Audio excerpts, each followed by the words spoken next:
नया हफ्ता, नया दिन, नई खबरें लेकर हाजिर हूं आपके शो में। नमस्कार, मैं हूं जगविंदर पटियाल। पब्लिक इंटरेस्ट में आपका स्वागत है। आज बड़ी शानदार खबरें हैं। चंद घंटे बाद 5 राज्यों में चुनाव का आगाज हो जाएगा, लेकिन छत्तीसगढ़ में वोटिंग से पहले महादेव बैटिंग ऐप पर सियासत बढ़ गई है। 508 करोड़ रुपए के मामले में नए किरदार सामने आ रहे हैं। बघेल पर आरोपों की झड़ी लग रही है। क्या चुनाव पर इसका कोई असर होगा? कॉलिंग कार्ड में फुल चर्चा करनी है इस पे। चर्चा तो उन नेताओं की भी है जिन्होंने टिकट की उम्मीद लगाई थी लेकिन नहीं मिला। अब राजस्थान में बागी खड़े हो गए हैं, गाजे बाजे के साथ मैदान में उतर गए हैं। क्या बागियों की वजह से बीजेपी का गेम बिगड़ सकता है? सिग्नेचर स्टोरी में ये जानेंगे आज। दिल्ली वाले 5 दिन से जहरीली हवा में सांस ले रहे हैं, ये हम आपको लगातार दिखा भी रहे हैं। रेड अलर्ट है। अब भी सरकार फिर से ऑड इवन का शिगुफा लेकर आई है और सख्ती भी बढ़ा दी है। लेकिन क्या वाकई इससे प्रदूषण कंट्रोल होगा? कई गुंडे बदमाश ऐसे हैं जो जमानत पर छूट जाते हैं और फिर कानून को चकमा देकर विदेश भाग जाते हैं, वहीं से गैंग चलाते हैं, टारगेट किलिंग करवाते हैं, अटैक करवाते हैं। लेकिन जम्मू कश्मीर पुलिस ने आतंक के गंभीर मामलों में जमानत पर बाहर आए आरोपियों के पैरों में सरकारी पायल डालनी शुरू कर दी है, यानी जीपीएस एंकलेट। ये क्या है? जेल सिस्टम को इसकी कितनी जरूरत थी? आज एक्सक्लूसिव इसी पर है।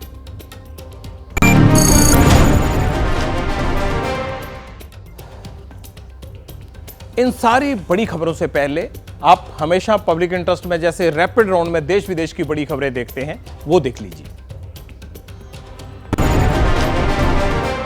5 राज्यों में विधानसभा चुनाव का कल से आगाज हो रहा है। पहले चरण में कल मिजोरम की 40 और छत्तीसगढ़ की 20 सीटों पर वोट डाले जाएंगे। छत्तीसगढ़ की नक्सल प्रभावित 10 सीटों पर सुबह 7 बजे वोटिंग शुरू होगी, जिसकी सुरक्षा के लिए पुख्ता इंतजाम किए गए हैं। नक्सली खतरे को देखते हुए बस्तर इलाके में हेलीकॉप्टर से पोलिंग टीम को पहुंचाया गया। वहीं सियासत भी अपने शबाब पर है। बीजेपी और कांग्रेस दोनों जीत का दावा कर रहे हैं। लूट की सरकार जाएगी ना, फरेब की सरकार जाएगी ना, भ्रष्टाचारियों की सरकार जाएगी ना, ईमानदार स्वच्छ भाजपा की सरकार आएगी। सीएम बघेल ने भी पलटवार करने में देरी नहीं की। भारतीय जनता पार्टी नहीं लड़ रही, ईडी आईटी के माध्यम से लड़ रहे हैं। मध्य प्रदेश की चुनावी जंग में दिग्गजों का जमावड़ा लगा। ग्वालियर में रक्षा मंत्री राजनाथ सिंह ने बीजेपी की तरफ से मोर्चा संभाला और बीजेपी के पक्ष में वोट देने की अपील की। साथ ही परिवारवाद पर हमला बोल दिया। हम लोग जनता को जनार्दन मानते हैं और कांग्रेस के लोग अपने परिवार को जनार्दन मानते हैं। सबसे बड़ा अंतर यही है। कांग्रेस की तरफ से प्रियंका गांधी धार पहुंची, जहां उन्होंने प्रधानमंत्री मोदी पर निशाना साधा। मोदी जी लाखों के सूट पहनते हैं, 8,000 करोड़ रुपए के हवाई जहाज में घूमते हैं। मध्य प्रदेश की सियासत में समाजवादी पार्टी और बीएसपी भी दांव आजमा रही है। इसलिए दमोह में पार्टी चीफ अखिलेश यादव, तो वहीं अशोकनगर में मायावती ने कांग्रेस बीजेपी दोनों को आड़े हाथों लिया। राजस्थान के मुख्यमंत्री अशोक गहलोत ने आज सरदारपुरा सीट से नामांकन दाखिल कर दिया। इसके साथ ही उन्होंने चुनाव में भारी जीत का दावा किया। अब जो माहौल है यहाँ पर, माहौल अपना एक मैसेज है पूरे सरदारपुरा कॉन्स्टिट्यूंसी, जोधपुर जिला, प्रदेशवासियों के लिए बहुत शानदार माहौल है पूरे प्रदेश के अंदर। जबकि केंद्रीय मंत्री और बीजेपी के कद्दावर नेता गजेंद्र शेखावत ने एबीपी न्यूज से बातचीत में कहा कि राजस्थान से गहलोत सरकार की विदाई तय है। प्रचंड बहुमत के साथ में भारतीय जनता पार्टी की सरकार बन रही है। आप कल्पना नहीं कर सकते उससे ज्यादा सीटें भारतीय जनता पार्टी की आने वाली है। पर्चा भरने से पहले सीएम अशोक गहलोत अपनी बहन के घर पहुंचे। बहन ने तिलक लगाया और मुंह मीठा कर जीत का आशीर्वाद दिया। गहलोत के खास और राजस्थान के मंत्री शांति धारीवाल ने भी कोटा उत्तर से आज नामांकन दाखिल कर दिया। मध्य प्रदेश के छिंदवाड़ा की एक चुनावी सभा में पूर्व सीएम कमलनाथ भावुक हो गए। ये वाकया तब पेश आया जब कमलनाथ मंच पर बैठे थे और कांग्रेस प्रत्याशी भाषण दे रहे थे। लेकिन जब खुद माइक पकड़ा तो महिला वोटरों को लुभाने के लिए वादों का पिटारा खोल दिया। घर चलाती है, इनको 1500 रुपए देंगे। इस दौरान सभा में मौजूद लोगों से भावुक अपील भी की। का बोझ मेरे कंधों पर है, ये बोझ मैं आपके कंधों पर 17 तारीख से डालना। बिहार विधानसभा में उस वक्त हंगामा मच गया जब लेफ्ट से जुड़ी पार्टियों के विधायकों ने फिलिस्तीन के समर्थन में मोर्चा खोल दिया। हाथों में तख्तियां लेकर इन विधायकों ने इजराइल हमले का विरोध किया और जमकर नारेबाजी की। गाजा पट्टी पर हमला पर रोक लगाओ, रोक लगाओ, रोक लगाओ। गाजा पट्टी पर हमला पर रोक लगाओ। हमास के समर्थन में वाम दलों का प्रदर्शन देख बीजेपी विधायक भड़क और इसके खिलाफ हंगामा खड़ा कर दिया। शोर शराबे के बाद सदन की कार्यवाही कल तक के लिए स्थगित कर दी गई।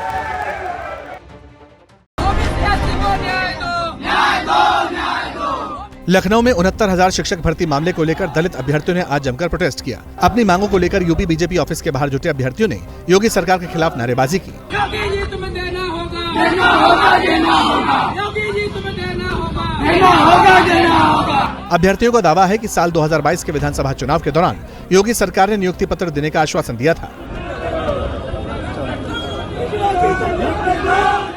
दरअसल 69,000 में से 6,800 अभ्यर्थी दलित हैं और इन्हीं दलित अभ्यर्थियों में से आज कुछ अभ्यर्थी अपनी मांगों को लेकर बीजेपी ऑफिस के बाहर जुटे थे। हंगामा बढ़ता देख पुलिस ने अभ्यर्थियों को खदेड़ दिया। यूपी के अलीगढ़ में लापरवाही की इंतहा हो गई। अस्पताल में डॉक्टर नहीं था तो कंपाउंडर ही 5 महीने के बच्चे का इलाज करने लगा, जिसकी वजह से अस्पताल में बच्चे की मौत हो गई। मामला अलीगढ़ के वाई के द्विवेदी क्लिनिक का है। 10 की शिकायत के बाद बच्चे को अस्पताल में भर्ती किया गया था, लेकिन डॉक्टर वाई के द्विवेदी शहर से बाहर थे, इसलिए कंपाउंडर ही डॉक्टर बनकर मरीजों का इलाज कर रहा था। कंप्यूटर ही सीट। जब आप यहाँ पर आए थे डॉक्टर मौजूद नहीं थे, दवाई किसने दी? ये सब कंप्यूटर दे रहे हैं जो भी है ये। बच्चे की मौत के बाद हंगामा हुआ तो प्रशासन में हड़कंप मच गया। फिलहाल अस्पताल को सील कर डॉक्टर और कंपाउंडर के खिलाफ केस दर्ज कर लिया गया है। पुलिस तथा प्रशासन टीम द्वारा मौके पर ही अस्पताल को सीज किया गया है तथा अभियुक्त गणों की गिरफ्तारी हेतु दबिश दी जा रही है। आगे आगे ई रिक्शा और पीछे ठेले पर मरीज। यूपी के हमीरपुर में स्वास्थ्य व्यवस्था की पोल पट्टी खोलने के लिए ये तस्वीर काफी है। दरअसल मरीज की तबीयत खराब होने पर परिजनों ने हेल्पलाइन नंबर पर फोन कर एम्बुलेंस बुलानी चाहिए, लेकिन कई बार कोशिश करने के बावजूद फोन नहीं लगा, जिसके बाद परिजन मरीज को ठेले पर ही लेकर जिला अस्पताल पहुंच गए। वीडियो वायरल होने के बाद प्रशासन की नींद टूटी और सियासत भी होने लगी। समाजवादी पार्टी के मुखिया अखिलेश यादव ने ट्वीट कर सीएम योगी पर तंज कसा। अखिलेश ने लिखा, फिल्म खत्म हो गई हो तो माननीय इनके दुख पर भी भावुक होकर दूसरे राज्यों में चुनावरत स्वास्थ्य मंत्री जी से भी बात कर लीजिएगा।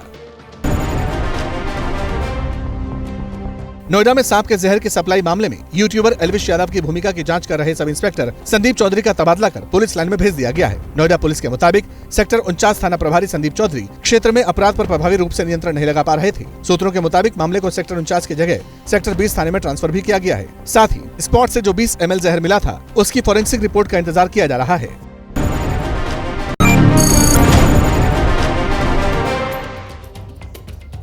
चलिए अब बड़ी खबरें विस्तार से देख लेते हैं। शुक्रवार को इसी वक्त हमने आपको महादेव बेटिंग ऐप की खबर दिखाई थी।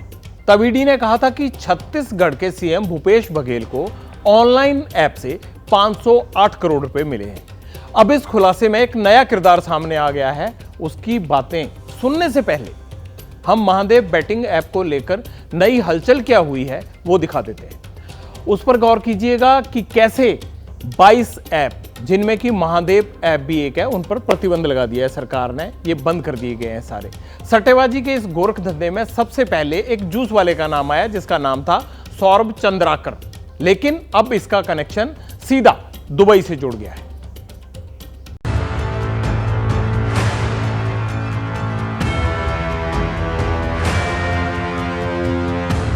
छत्तीसगढ़ के विधानसभा चुनाव पर महादेव की साढ़ेसाती चल रही है। 508 करोड़ देने का दावा करने वाला शख्स कैमरा पर खुलकर बाहर आ गया है। पहले उसका बयान देख लीजिए, फिर बाकी की पड़ताल।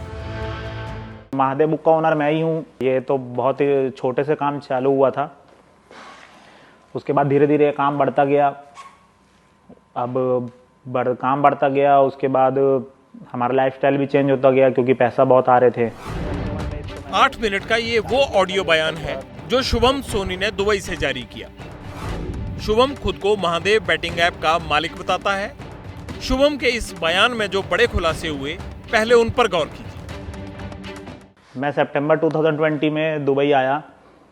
जैसा कि मेरा मीटिंग हुआ था सीएम साहब से, तो उन्होंने बोला था कि दुबई जाओ, अपना काम बढ़ाओ और वहाँ मीटिंग करो जाके, हर महीना 10 लाख रुपए। शुभम ने कहा कि बेटिंग के धंधे में दिक्कत हो गई थी, इसलिए उसने वर्मा जी से मुलाकात की। हफ्ता तय हुआ 10 लाख रुपए महीना।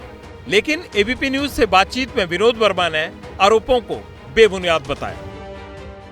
हर महीना मैंने उनको 10 लाख रुपए देना चालू कर दिया, तो काम अब बढ़िया चलने लगा मेरा, और पैसा भी कमा रहे थे हम, सब कुछ ओके था। मैं तो किसी शुभम सोनी को नहीं जानता, मैं कभी मिला भी नहीं। और ये जिस वर्मा जी की बात कर रहे हैं उनको भी मैं नहीं जानता। शुभम के मुताबिक ये सब करने के बाद भी उसके लोग पकड़े जाते रहे। वर्मा जी से शिकायत की, वो रायपुर ले गए, वहां सीएम साहब और बिट्टू भैया से मिलवाया गया। बघेल साहब ने ही मुझे दुबई जाने और धंधा बढ़ाने की सलाह दी थी। मैं गया और मीटिंग भी हुआ मेरा कई लोगों से, तो 2 लोग के साथ मेरा यहाँ बिजनेस भी सेट हो गया और अच्छा खासा काम भी बढ़ने लगा, सब कुछ ओके चलने लगा। जैसा सीएम साहब बोले थे सब बढ़िया हो गया। दुबई में शुभम की मुलाकात सौरभ और रवि के साथ हुई। दोनों भिलाई के ही रहने वाले हैं, कंस्ट्रक्शन का काम करते थे। दोनों महादेव बैटिंग ऐप के जरिए फेमस होने लगे। उनको सीएम का समर्थन था। एसपी प्रशांत अग्रवाल बघेल का अफसर है। शुभम को प्रशांत अग्रवाल से भी मिलवाया गया। फ़ोन घुमाया, उसके बाद वो बात किए, लाउड स्पीकर में ही था फ़ोन, तो सीधा सीधा आवाज़ तो समझ आ ही रहा था, हमारे बघेल जी का ही आवाज़ था वो। तो पूरा प्रॉब्लम बताने के बाद उन्होंने वहाँ से ये बोला कि कैसे रे सोनी, तेरे को मैं वहाँ भेजा था दुबई काम सेट करने के लिए, तू तो मालिक बन के बैठ गया है, शेख बन गया क्या वहाँ का। तो प्रशांत अग्रवाल जी के जब मेरा मीटिंग हुआ उसके बाद से मैंने अब तक 508 करोड़ रुपए दे चुका है। लेकिन प्रशांत अग्रवाल अब इस मुद्दे पर कैमरे के सामने आकर कुछ कहना नहीं चाहते। प्रशांत अग्रवाल की जहां तक बात है, वो इस समय रायपुर के एसएसपी हैं और जो यहाँ पर जानकारी है उसके मुताबिक ये भी कहा जाता है उनके बारे में कि सत्ता गलियारों के काफ़ी वो करीब माने जाते हैं। और ये जो आरोप है इसको लेकर के हमने उनसे बात करने की भी कोशिश की। कैमरे पर तो नहीं बोले, लेकिन उन्होंने कहा कि ये सब फेक है, ये कहते हुए वो निकल गए। मगर शुभम सोनी का दावा है कि उसके पास हर एक आरोप के सबूत हैं, एविडेंस हैं, कौन सी मुलाकात हुई। मैं पॉलिटिकल सिस्टम में फंसकर परेशान हूँ। मुझ पर जबरदस्ती ईडी के केस बनाए गए। जबरदस्ती का मेरे ऊपर ईडी का कार्रवाई चालू हो गया है। अब ऐसा कुछ होगा मेरे साथ, इतना पैसा देने के बाद भी तो मैं क्या करूं बताओ। शुभम सोनी ने क्राइम ब्रांच के इंस्पेक्टर गिरीश तिवारी का भी जिक्र किया है। गिरीश तिवारी को मनी ट्रेल की अहम कड़ी बताया गया है। इन किरदारों के जरिए पूछताछ जब भी होगी तो और भी कई कड़ियां सामने आएंगी और इस मामले के कुछ और भी जिन्हें हम कह सकते हैं नए सूत्र सामने आ सकते हैं। कौन सच्चा कौन झूठा ये तो जांच के बाद ही साफ होगा। लेकिन महादेव ऐप चलाने वाले बेहद शातिर लोग हैं। सौरभ चंद्राकर और शुभम सोनी ये ऐसे लोग हैं जिन्हें पता होता है कि सट्टेबाजी का काम गलत है, इसलिए देश छोड़कर पहले ही बाहर भाग जाते हैं और वहां से बैटिंग का धंधा करोड़ों रुपए करके अपना वारे न्यारे करते रहते हैं, करोड़ों के। अच्छा, महादेव ऐप काम कैसे करता है इस पर गौर कीजिए जरा। मुझे भी नहीं पता था, आपको भी नहीं पता होगा।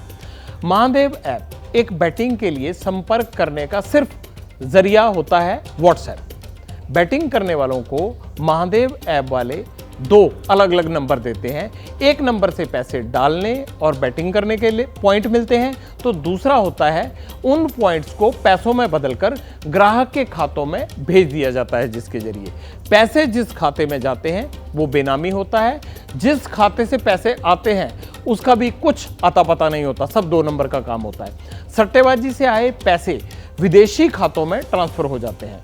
महादेव के प्रमोटर ने 70-30 के प्रॉफिट मॉडल पर फ्रेंचाइज बांटी। मतलब अगर कमाई 100 रुपए है तो 70 प्रमोटर्स के और 30 रुपए फ्रेंचाइज वाले के। महादेव ऐप का हेडक्वार्टर दुबई में है और इसके कॉल सेंटर श्रीलंका और नेपाल में बनाए गए। ठगी का ये पूरा जाल तैयार कैसे किया गया, इसकी पूरी तैयारी कैसे हुई, छत्तीसगढ़ के अलावा और कई राज्यों में फैलाया गया इसे, फिर विदेश में ठगी का ये सिस्टम चलता कैसे, आपको ये भी समझना चाहिए, ये भी समझाना बहुत जरूरी है। बेटिंग ऐप में जो ऐप का पेमेंट गेटवे लगा होता है वो अक्सर भारत के बाहर होता है। बेट लगाने की जो गेम खेलते हैं, बेटिंग करते हैं, उनको ये फेक अकाउंट्स देते हैं। ये अकाउंट्स तो ओरिजिनल है, लेकिन जो बेट लगाने वाले बंदे होते हैं उनका अकाउंट नहीं है, ये किसी प्रताड़ित पीड़ित का अकाउंट है, जिसे ये झांसा दिया जाता है कि आपको महीने का 10,000 रुपया मिलेगा और काफी सारा पैसा जो इनके बिचौलिए होते हैं, एजेंट्स होते हैं, वो फिर हवाला के माध्यम से दुबई में ट्रांसफर करते हैं। सट्टेबाजी ना एक नशे की तरह होती है। लोग सोचते हैं कि सट्टेबाजी या बैटिंग पैसा बनाने का एक आसान जरिया है। नहीं, ऐसा नहीं है। महादेव ऐप ने लोगों को इसी सोच का फायदा उठा लिया और बैटिंग के इस गोरख धंधे को लगातार फैलाते चले गए। इसके लिए ऐप के प्रमोटर्स ने सोशल मीडिया पर विज्ञापन देकर महादेव ऐप का प्रचार किया। गेम्स के जरिए पैसे लगाकर ज्यादा कमाई देने का लालच दिया। महादेव बैटिंग ऐप में कई तरह के गेम्स उन पर सट्टा लगवाया जाता था, जैसे पोकर हो गया, क्रिकेट हो गया, फुटबॉल हो गया, टेनिस हो गया। इसके अलावा चुनाव के नतीजों पर भी सट्टा लगा सकते हो आप। इस ऐप में यह प्रावधान भी था। पिछले साल महादेव ऐप पर करीब 10 लाख लोगों ने बैटिंग लगाई। अंदाजा लगाइए, सिर्फ 500 रुपए तक की बैट का विकल्प लोगों को ज्यादा खींचता था। लोग क्या सोचते थे? लोगों को लगता था कि 500 रुपया लगाएंगे, पता नहीं कितने आ जाएंगे। ये लालच देने के लिए जरूरी होता है। पहले ये क्या करते थे महादेव ऐप वाले? पैसे लगाने वाले को हारा हुआ हो तब भी जीता हुआ दिखा देते थे, ताकि उसका लालच बढ़े। हमेशा जुए में ये होता है, पहले जिताओ और फिर लूटो। लत लगने के बाद बड़ी रकम का दाव लगाते ही वो आदमी महादेव ऐप में भी हार जाता था। रकम का 70% प्रमोटर को जाता था और 30% फ्रेंचाइज चलाने वाले को मिल जाता था। जो बेटिंग एप्स होते हैं, खासकर भारत में बेटिंग एप्स पूरी तरह से इलीगल है। कई सारे ऐप हर एक स्टेट में मौजूद है और वो ऐप स्टैंड अलोन रूप से कार्य करते हैं। पहले जो मटका सट्टा जो लगता था, वो आज ऐप द्वारा लगता है। ये अक्सर बेटिंग ऐप से ये अपना नाम प्ले स्टोर पे रखते नहीं।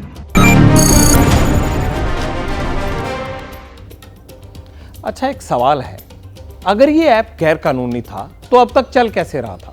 क्या इसको पहले नहीं रोक देना चाहिए था? पहले क्यों लगाम नहीं लगाई गई इस पर? ऐसी और कितनी ऐप हैं जो अब भी चल रही हैं? हमें लगता है उन पर भी तुरंत कार्रवाई हो जानी चाहिए। अब जैसे एक के साथ महादेव के अलावा 22 पर हो गई है, सब पर ही हो जानी चाहिए, ताकि कोई नया महादेव पैदा ही ना हो पाए। अब जनता की बात, इंसान का आसानी से पैसे कमाने का लालच महादेव जैसे बैटिंग ऐप्स की सबसे बड़ी ताकत होता है। इंटरनेट से जुड़ी 2022 की एक रिपोर्ट के मुताबिक करीब 30 करोड़ भारतीय ऑनलाइन बैटिंग करते हैं। कुछ लोगों के लिए ये शौक होगा, लेकिन बहुत से लोगों के लिए सट्टेबाजी लत बन जाती है। इससे बचना कैसे है, ये सबसे महत्वपूर्ण पॉइंट है। इस पर गौर कीजिएगा। बैटिंग ऐप से पैसे बनाने के लालच में बिल्कुल नहीं पड़ना आपको। सट्टेबाजी के विज्ञापन वाले लिंक को बिल्कुल क्लिक नहीं करना, हमने उसमें जाना ही नहीं, कुछ नहीं पढ़ना। गलती से कोई बैटिंग ऐप इंस्टॉल हो जाए तो डिलीट कर देना है उसको आपने। कोई आपको सट्टेबाजी ऐप से जोड़े तो उस ग्रुप को तुरंत छोड़ना है, उसके बहकावे में नहीं आना। ऐसे बैटिंग ऐप्स ग्रामीण इलाकों में ज़्यादा लोकप्रिय होते हैं। ये मत सोचिएगा कि वहाँ लोगों को समझ नहीं है। आपने ज़्यादा बचना है। जो ग्रामीण इलाकों में रहने वाले नौजवान हैं, उन्हें क्या लगता है? उनको लगता है बैटिंग से जल्दी पैसे कमा लेंगे, ज़्यादा पैसे आ जाएंगे, नौकरी भी नहीं है। लेकिन ऐसा बिल्कुल नहीं होता। सट्टेबाजी में फंसे लोगों की ये सोच गलत है। एक बात बिल्कुल अच्छी तरह समझ लीजिए आप सब लोग, बैटिंग, जुआ, सट्टा, जो भी नाम हो, इनसे आपके पैसे दुगने तिगने या कई गुना नहीं होने वाले।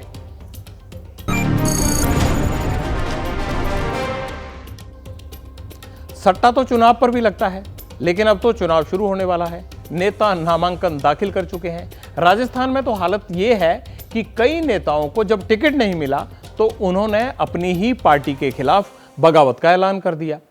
आज नॉमिनेशन की आखिरी तारीख थी। कई बागियों ने पर्चा भर दिया है वहां से, वो भी शक्ति प्रदर्शन के साथ। इनमें वो नेता भी हैं, या ये कह लीजिए कि इनमें वो ज्यादातर नेता हैं जो वसुंधरा राजे के करीबी हुआ करते थे। अब आगे क्या होगा, इनकी वजह क्या है, क्यों ये अलग जा रहे हैं, पार्टी को इनका नुकसान होगा या फिर आलाकमान इन्हें मना लेगा, ये बड़ा चैलेंज है।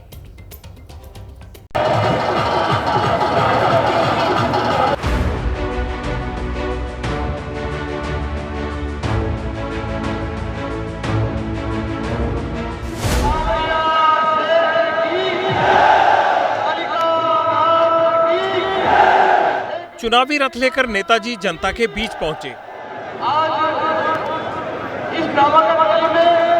हजारों समर्थकों की भीड़ जुटाई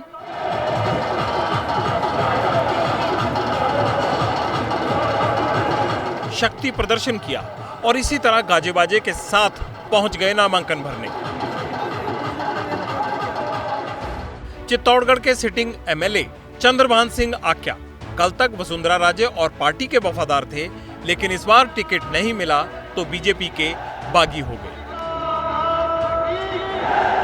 दुख की घड़ी में आप सब लोगों ने ताकत खोड़ रहो है, मारी तो छाती खूब भरा रही है और मैं हिम्मत राख मिली। अड़ी चुनाव आप लोगों ने लड़ो, चुनाव बने नहीं लड़ना है। सब तरह का फोन आप आएगा, सब तरह की बात आप लोगों ने कहेगा, पर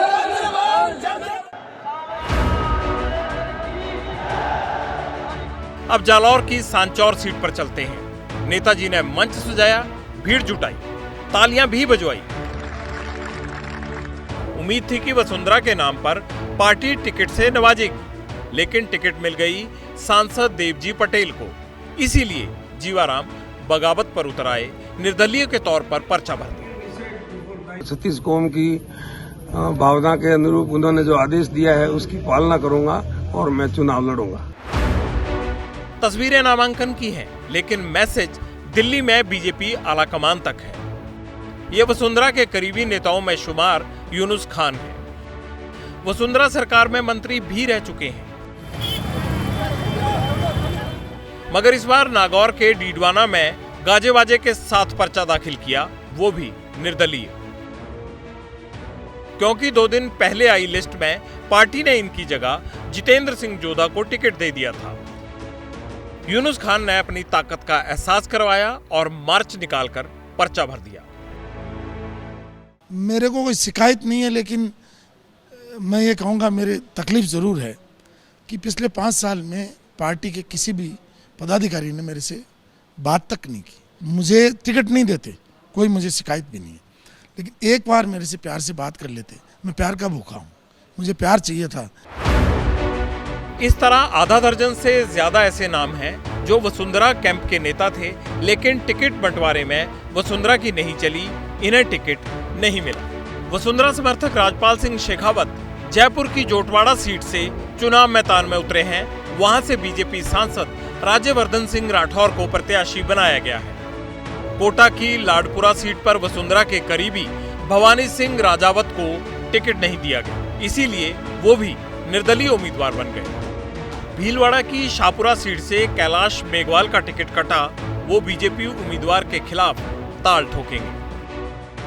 जब जब उसे लगता है कि वैल्यू ओरिएंटेड पॉलिटिक्स से कोई निर्णय डेविएट हुआ है तो भारतीय जनता पार्टी का कार्यकर्ता उसको ठीक कराने की कोशिश करता है, ये भी एक तरीका है। मैं तो सर्वे में टॉप पे था, लेकिन फिर भी आलाकमान ने सर्वे को नहीं माना। ये जो लाडपुरा की जनता है उस पे उसकी भावनाओं पर कुठाराघात किया। लाला राम जी बेरवा को जो टिकट दिया, इस तरह के 1000 से भी ज्यादा शेड्यूल कास्ट के व्यक्ति बंदेड़ा और शाहपुरा विधानसभा में है, उनकी उपेक्षा करके इनको जो टिकट दिया, वही कारण बताया है कि मुझे कार्यकर्ताओं ने आग्रह किया। वैसे वसुंधरा के कुछ और करीबी नेता भी हैं जिन्हें टिकट नहीं मिल पाया। जयपुर से अशोक लोहाटी, अशोक परनामी और अरुण चतुर्वेदी, मगर ये बागी नहीं बने। इसी तरह कांग्रेस के महेश जोशी हैं, हवामहल सीट से सिटिंग विधायक और मंत्री हैं, मगर पार्टी ने इनकी जगह आर तिवारी को टिकट दिया। अब महेश जोशी कहते हैं आलाकमान का आदेश मानेंगे। मैं नहीं जानता क्या कारण है, लेकिन ये सही मेरा टिकट कट गया। और जैसी मेरी फितरत है कि मैं निर्दलीय चुनाव लड़ने की सोचता नहीं, पार्टी का अनुशासन से बंधा हुआ आदमी हूँ, पार्टी का अनुशासन में रहता हूँ, मैं चुनाव नहीं लड़ रहा। 3 दिन है पार्टी आलाकमान के पास, चाहे कांग्रेस हो या बीजेपी। अगर बागी उम्मीदवारों को नहीं मनाया, नामांकन वापसी के लिए नहीं समझाया, तो फिर वो अपनी ही सीट के वोट काट सकते हैं, कई सीटों का नुकसान कर सकते हैं, निर्दलीय के तौर पर चुनाव लड़कर। पार्टी से बगावत कर चुनाव लड़ रहे बागी उम्मीदवारों को लेकर भले ही भाजपा सार्वजनिक रूप से उन्हें नजरअंदाज कर रही हो, लेकिन बागी उम्मीदवार भाजपा का अंकगणित बिगाड़ सकते हैं। यही कारण है कि भारतीय जनता पार्टी का आला कमान इस समय डैमेज कंट्रोल में जुट गया है।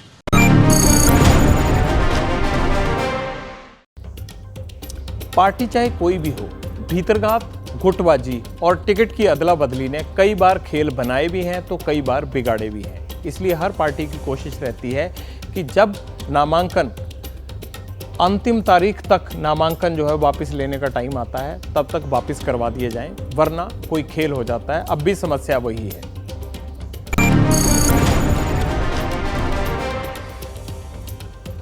अच्छा, सियासी माहौल की बात तो कर ली, अब दिल्ली एनसीआर के प्रदूषण की बात भी कर लें। पिछले कई दिनों से आउट ऑफ कंट्रोल चल रहा है। सरकार लाख दावे कर रही है, बट बावजूद उसके ये घट नहीं रहा। सरकार इसे घटाने में नाकाम है। लिहाजा ऑड इवन फार्मूला लागू कर दिया गया है। वही पुराना ऑड इवन फिर आ गया है। दिवाली से अगले दिन आप अपनी कार लेकर सड़क पर निकलने से पहले गौर कर लीजिएगा, वरना चालान के साथ साथ आपको परेशानी भी झेलनी होगी।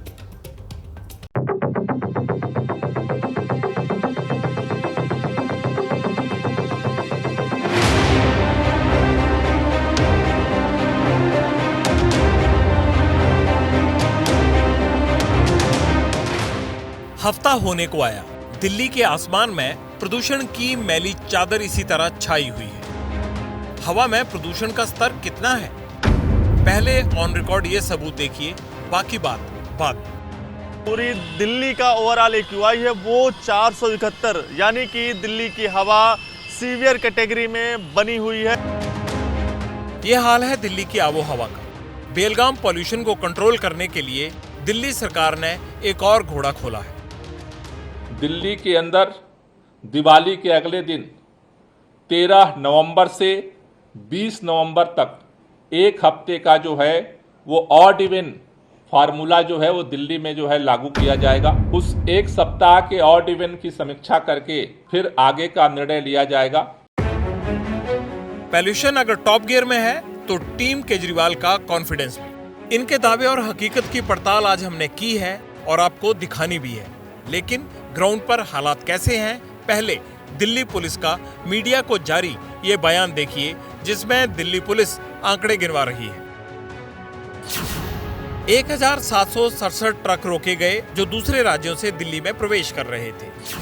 150 HGV और MGV डीजल वाहनों को जब्त किया गया या उन्हें रोक दिया गया। 1296 वो डीजल गाड़ियां रोकी गई जो LMB BS5 कैटेगरी में थी। दिल्ली के अलग अलग बॉर्डर पर 20 टीमें तैनात हैं। ये टीमें दिल्ली ट्रांसपोर्ट डिपार्टमेंट के साथ मिलकर काम कर रही हैं। अब दिल्ली पुलिस से एक सवाल है, अगर प्रदूषण घटाने के लिए उसकी ये कसरत कारगर है तो पूरा साल लागू क्यों नहीं होती? बॉर्डर पर दिल्ली में घुसने वाले वाहनों की चेकिंग कितनी जोरदार तरीके से चल रही है, अब वो आपको दिखानी है। सरकार के दावे की पड़ताल करने हम उत्तर प्रदेश के गाजीपुर बॉर्डर पहुंचे।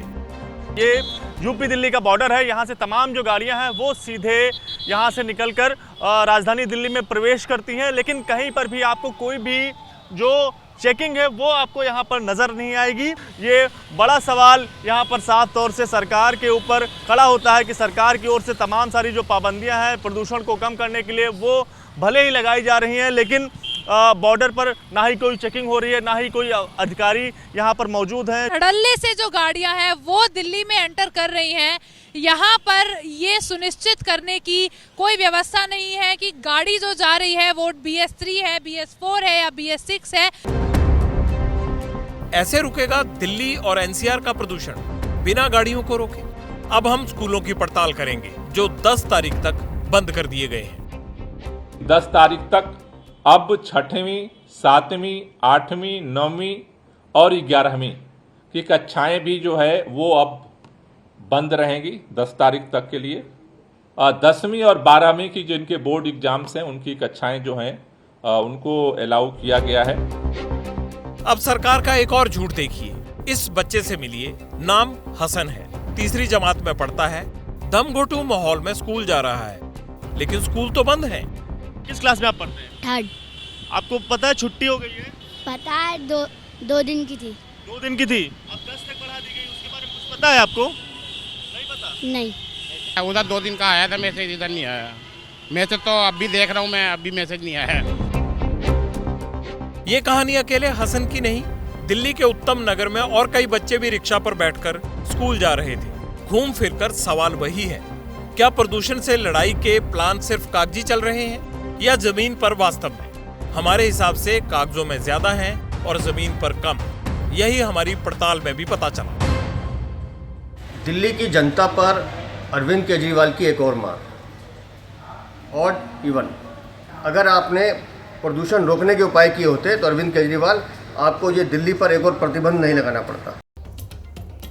ऑड इवन वो स्कीम है जो पहले प्रदूषण को रोकने में विफल रही है, लेकिन अब इसे एक बार फिर लागू करने का आदेश जारी हुआ है। जब पहले इससे प्रदूषण नहीं घटा तो अब सरकार कैसे ये कर पाएगी कि प्रदूषण घट जाएगा, ये हमें तो समझ नहीं आया। लेकिन इतना तय है कि आपको परेशानी जरूर होने वाली है। दिल्ली की आबो हवा का मसला बेहद गंभीर है। दिल्ली सरकार ने इस योजना को पहले कब लागू किया? 2016 में 1 से 15 जनवरी तक लागू किया ऑड इवन को। 31 दिसंबर 2015 को दिल्ली का AQI यानी एयर क्वालिटी इंडेक्स कितना था? 386। 1 जनवरी 2016 को दिल्ली का एयर क्वालिटी इंडेक्स 391 था। 14 जनवरी 2016 को 345, जबकि 15 जनवरी 2016 को 292 था। 2016 में 15 अप्रैल से 30 अप्रैल तक फिर ऑड इवन का दूसरा चरण शुरू हुआ। 15 अप्रैल 2016 को दिल्ली का AQI 291 था। 30 अप्रैल 2016 को जब ऑड इवन खत्म हुआ तब दिल्ली का AQI 316 था। बढ़ गया ना? यानी ऑड इवन का फार्मूला तब कारगर साबित नहीं हुआ था, तो अब कितना साबित होगा ये भी हम आपको बताएंगे। एक बार लागू होने दीजिए। खाना पूर्ति है दिखाने के लिए कि हाँ भाई हम लोग काम कर रहे हैं पॉल्यूशन के ऊपर। कोई इफेक्ट नहीं ऑड इवन का है। फेस्टिवल के टाइम में आप बोलेगा ऑड इवन चला रहे हैं तो उससे कम हो जाएगा, ऐसा कुछ नहीं होने वाला है। ग्रैब 4 जो आप अभी लागू करने के लिए बोल रहे हो पहले से आप लागू कर लेते। Just the temporary solution, that's not the permanent solution. एक हफ्ते में तो कुछ भी नहीं होगा। लेकिन ये जबरदस्ती का नियम जो माथे पर डाला जा रहा है वो भी पर्व त्योहार के समय, ये गलत बात है। एक हफ्ते में अगर पोल्यूशन हटने लग गया है तो बात ही क्या है, ये शुरू से ध्यान देना पड़ेगा। बस देखना ये है कि इससे कितना % फर्क पड़ता है और उतने % फर्क के लिए क्या इतनी तकलीफ लोगों को देना ठीक है? कोई फायदा नहीं है। जिस लेवल पे यहाँ पे व्हीकल्स आप देख रहे हैं ऑड इवन कर देंगे, नंबर तो कम होगा लेकिन वो उसकी फ्रीक्वेंसी बढ़ जाएगी। ऑड इवन से ना के बराबर है वैसे तो, क्योंकि ये जो बाहर का जो है ना सारे पोल्यूशन बाहर का ही है। यहाँ से कुछ इतना फर्क नहीं पड़ेगा ऑड इवन से। इसमें कुछ फर्क पड़ा हो, 19-20 का पड़ा तो पड़ा, वरना नहीं पड़ा इसमें।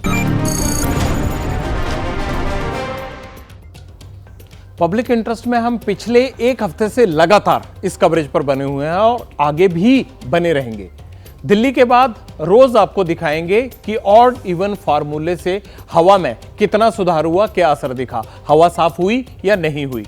और अगर ऐसा नहीं हुआ तो आपकी ये दोहरी परेशानी यानी शरीर में जाते जहरीले धुएं की और गाड़ी इस्तेमाल से खड़ी होने वाली दिक्कत, इन दोनों का जिक्र हमारी कवरेज में आपको दिखेगा। दोनों परेशानियों को एड्रेस करेंगे आपकी, क्योंकि मसला प्रदूषण घटाना है और आपकी परेशानी भी।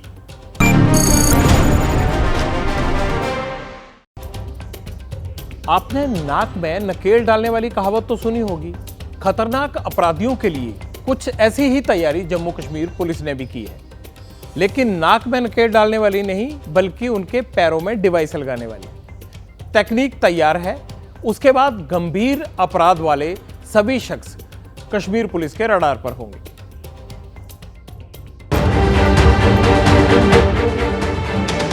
जम्मू की NIA अदालत का परिसर, कुर्सी पर बैठा गुलाम मोहम्मद भट्ट टेरर फंडिंग का आरोपी है, पहले से जमानत पर बाहर है। इस शख्स को अदालत ने एक और मामले में बेल दी है, लेकिन शर्त के साथ। जज साहब ने कहा है गुलाम मोहम्मद की लोकेशन ट्रैक करने के लिए पुलिस इसके पैर में GPS एंकलेट पहना दे। फिर क्या था, पुलिस ने GPS ट्रैकिंग डिवाइस लगा दिया और गुलाम मोहम्मद GPS एंकलेट पहनने वाला देश का पहला आरोपी बन गया। और इस तकनीक का इस्तेमाल करने वाली जम्मू कश्मीर पहली ऐसी पुलिस। यहाँ का बंदा जाके नोन जगह पे जाके वहां पे बेच रहा है, या उसको कहा गया है कि तुम अपनी जिले के बाहर नहीं जाओगे परमिशन के बाहर, और जा रहा है, ये सब अभी मॉनिटर हो जाएगा। इससे आवाम को फायदा मिलेगा, नारकोटिक्स में कमी आएगी, टेररिज्म में कमी आएगी, दंगा फसाद में कमी आएगी। आगे बढ़ने से पहले एक बार ये समझ लीजिए कि आखिर ये GPS ट्रैकर होता क्या है। ये ऐसा डिवाइस है जिसे व्यक्ति के टखने के चारों ओर लगाया जाता है। इससे उसकी गतिविधियों पर नजर रखी जा सकती है।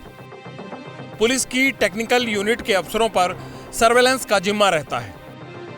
आमतौर पर हाई क्वालिटी का जीपीएस एंकलेट ट्रैकर 12,000 रुपए का आता है।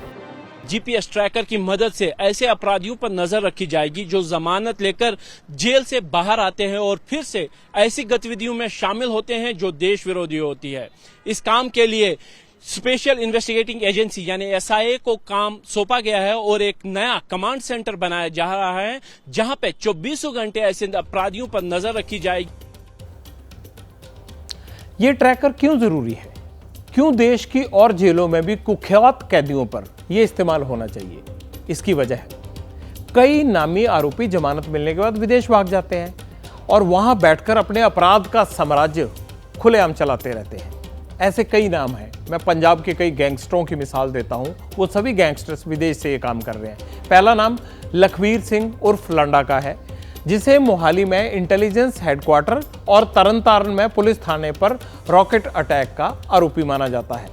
2017 में लखवीर सिंह को जमानत मिली थी और वो कनाडा भाग गया। अब वहीं से सारा ये अपनी गतिविधियां चला रहा है। गैंगस्टर लक्की पटियाल, वो भी 2019 में पैरोल पर छोटा था और आर्मेनिया भागा। आर्मेनिया में पहले हाउस अरेस्ट हुआ, उसे पकड़ा गया वहां पर। अब वो या तो अमेरिका में है या आर्मेनिया से ही अपना गैंग चला रहा है। लॉरेंस बिश्नोई गैंगस्टर, उसका भाई है, छोटा भाई अनमोल। 2021 में उसे जमानत मिली और फर्जी दस्तावेज के दम पर वो विदेश भाग गया। अमेरिका से अब अपना नेटवर्क चला रहा है। सबसे खतरनाक आतंकवादी हरविंदर सिंह रिंदा, जो 2014 में उसे जमानत मिली थी और वो अब बचते बचाते महाराष्ट्र पंजाब होते हुए पहुंच गया है पाकिस्तान और वहां से कई सनसनीखेज और आतंकी हमलों को और टारगेट किलिंग को अंजाम दिलवा चुका है। देश भर की जेलों में लाखों कैदी बंद हैं। कई ऐसे हैं जो अंडर ट्रायल हैं और जीपीएस वाला सिस्टम लग गया तो जेलों का बोझ उससे कम हो जाएगा। उन कैदियों को छोड़ सकते हैं। आप जाइए, उनकी ट्रैकिंग करते रहिए। उससे कैदियों को भी राहत मिलेगी और कम से कम जेलों को भी।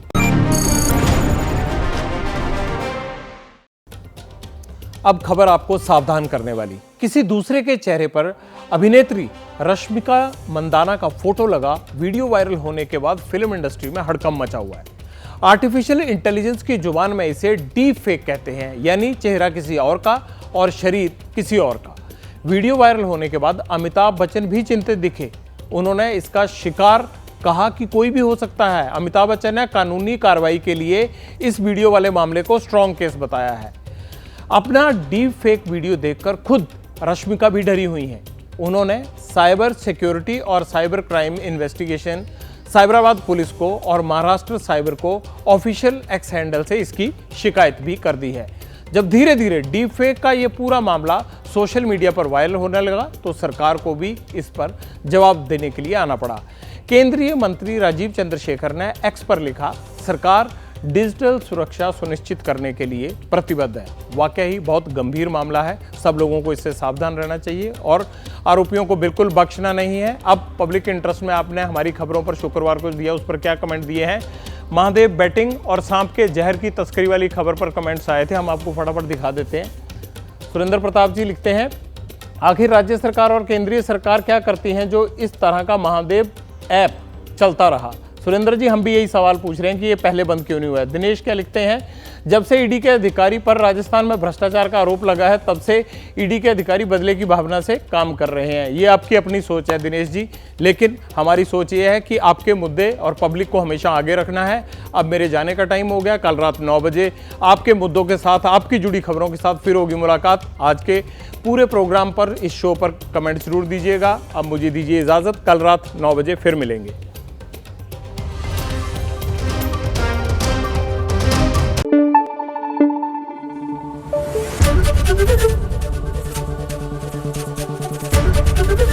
एबीपी न्यूज आपको रखे आगे।